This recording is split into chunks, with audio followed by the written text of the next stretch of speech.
Assalamualaikum warahmatullahi wabarakatuh. Apa kabar sobat-sobat semua, sobat-sobat petani kelapa sawit, pecinta tandan berduri. Semoga kita sehat-sehat selalu dan selalu dimudahkan dalam segala aktivitas dan dalam lindungan Allah Subhanahu wa taala. Amin amin ya rabbal alamin. Pada video kali ini kita akan membahas tentang kesalahan-kesalahan yang terjadi oleh petani sawit kita ketika dia ingin menanam kelapa sawit. Nah, sobat-sobat semua, yang pertama yang sering mereka lakukan kesalahannya yaitu dalam pemilihan bibit kelapa sawit. Nah, dalam pemilihan bibit kelapa sawit ini adalah sangat menentukan dalam produksi tanaman kelapa sawit kita ke depannya nanti. Ini akan sangat menentukan dari segi ekonomi kita, investasi kita beberapa puluh tahun ke depannya nanti. Nah, sobat-sobat semua, dalam pemilihan bibit kelapa sawit ini kita harus betul-betul hati-hati. Kita harus betul-betul memilih bibit-bibit yang telah yang telah bersertifikat. Nah, kita jangan memilih bibit-bibit asal-asalan, bibit yang tidak jelas asal usulnya, ya. Bibit yang tidak jelas asal usulnya, bibit asal-asalan itu akan memiliki produksi yang rendah dibandingkan dengan bibit-bibit unggulan. Nah, di dalam pemilihan bibit ini yang sering terjadi kesalahan oleh petani kita yaitu mereka beranggapan bahwasanya bibit durah itu lebih baik daripada bibit tenera, ya. Apakah bibit durah itu, kawan-kawan semua, sobat-sobat semua?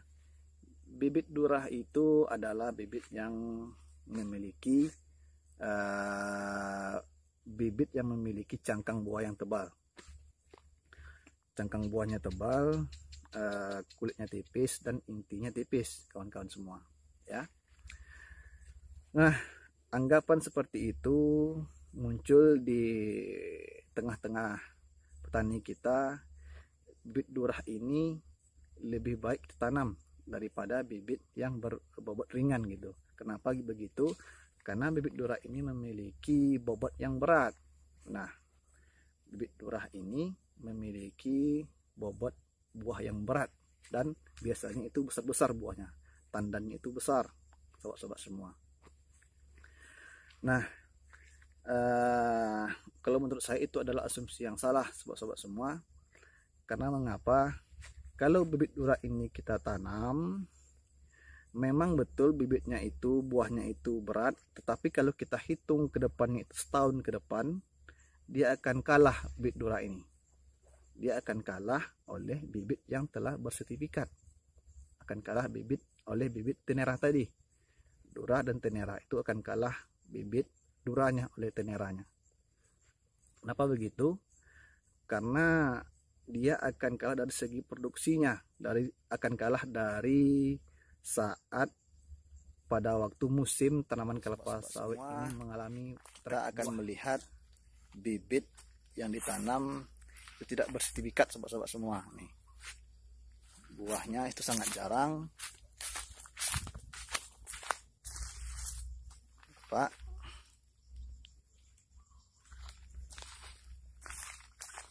Ini adalah bibit yang ditanam asal-asalan. Nah, ini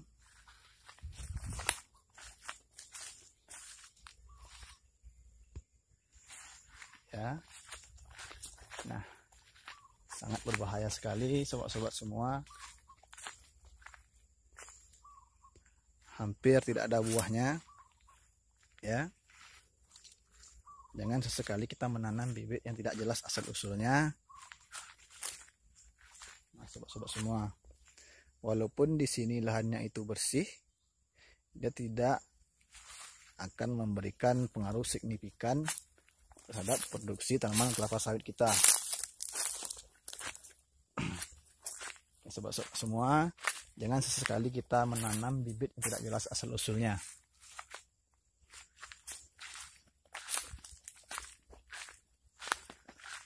Ini informasi yang saya dapat, lahannya yaitu kurang lebih 1,5 hektar, tapi produksinya hanya 500 kilo paling banyak, itu rata 300 kilo ya.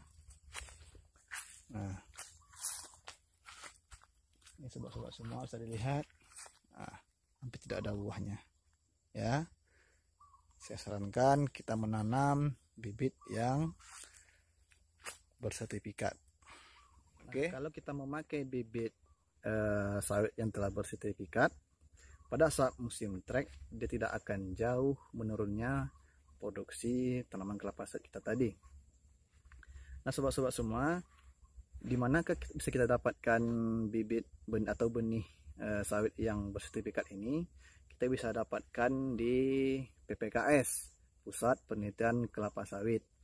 Itu biasanya di setiap kabupaten kota itu ada kantornya, atau nanti kita searching di Google, itu ada biasanya kontak personnya, bisa kita hubungi di situ. Itu cara pembeliannya bisa dengan kelompok tani atau dengan perorangan juga bisa, saya lihat di situ. Nanti sobat-sobat semua coba di kontak aja di situ ya, kalau kita mau menanam bibit yang berkualitas gitu. Nah, sobat-sobat semua, macam-macam atau jenis-jenis bibit kelapa sawit ini ada 3 sobat-sobat semua. Yang pertama yang Dura tadi, yang kedua Persipera, dan yang ketiga itu Tenera. Hasil dari persilangan Dura dan Persipera ini itu menghasilkan Tenera, bibit unggulan ya. Dura ini bercangkang tebal, berkulit tipis. Kalau Persipera ini dia hampir sama sekali tidak ada cangkangnya, tetapi yang paling parahnya ini, kalau kita menanam bibit Persipera ini, dia banyak memiliki bunga jantan ya sobat semua, banyak memiliki bunga jantan.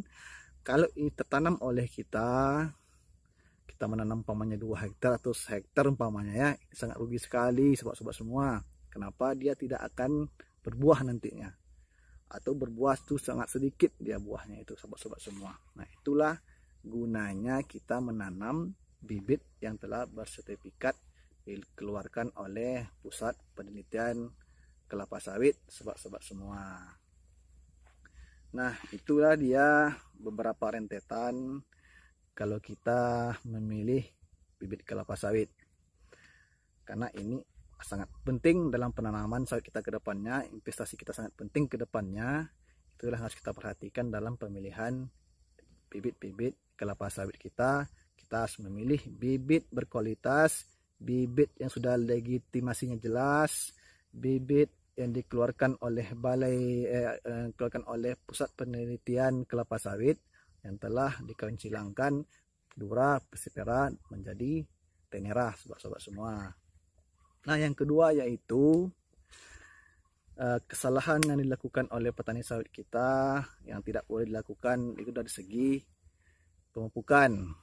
Kalau seandainya pemupukan kita itu salah, pemupukannya tidak benar, itu akan sangat mempengaruhi produksi tanaman kelapa sawit kita ya sobat semua.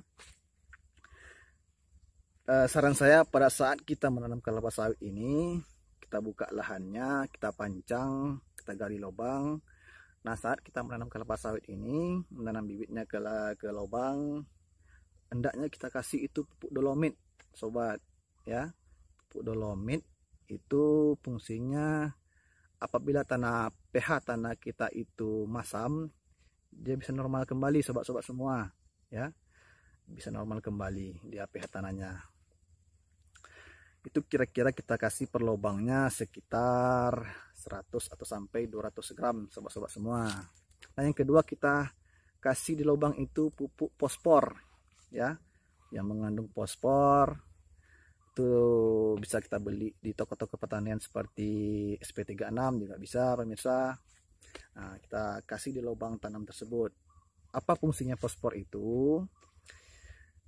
Nah, fosfor ini berfungsi agar kita menanam kelapa sawit itu cepat perkembangan akar sawit kita tadi, ya kan. Pas kita tanam, tidak lama kemudian akan cepat perkembangan akarnya, otomatis sawit kita akan cepat mengembang pelepahnya nanti, sobat-sobat semua. Yang selanjutnya yaitu dari segi pemupukan di lahan, sobat-sobat. Segi pemupukan di lahan itu, sawit ini kan mempunyai fase vegetatif dan fase generatif. Kalau pas fase vegetatifnya itu kita kasih hendaknya dia pupuk yang menunjang pertumbuhan vegetatifnya, kawan-kawan. Vegetatifnya itu harus kita mantapkan pupuknya. Setelah itu dia akan memasuki fase generatif. Itu tentu makannya beda lagi, sobat-sobat semua. Ya, itu akan berbeda lagi apa pupuk yang harus kita kasih. Nah, pada saat kita menanam kelapa sawit ini, awalnya itu fase vegetatif. Ya, kita harus memberikan pupuk yang tinggi unsur nitrogennya, sobat-sobat semua. Yang tinggi unsur nitrogennya. Bisa kita beli di toko-toko pertanian, contohnya seperti urea dan lain-lainnya, sobat-sobat semua. Ya. Nah, dari segi pemupukan ini kita juga harus mempertimbangkan cara-cara aplikasinya, cara-cara aplikasi pemupukannya, karena pupuk yang di toko-toko pertanian itu harganya sangat mahal. Nah, kita harus belajar, mencari ilmu apa sih cara-cara dalam pemberian pupuk tanaman kelapa sawit ini, bagaimana sih cara-cara pemberian pupuk yang benar itu, ya sobat-sobat semua. Dan berapa dosis yang harus kita berikan pada tanaman kelapa sawit kita, karena ini sangat menentukan. Tidak mungkin bayi itu, kalau umpamanya itu adalah anak bayi, tidak mungkin dia dikasih nasi, tidak mungkin dia dikasih kerupuk, ya kan.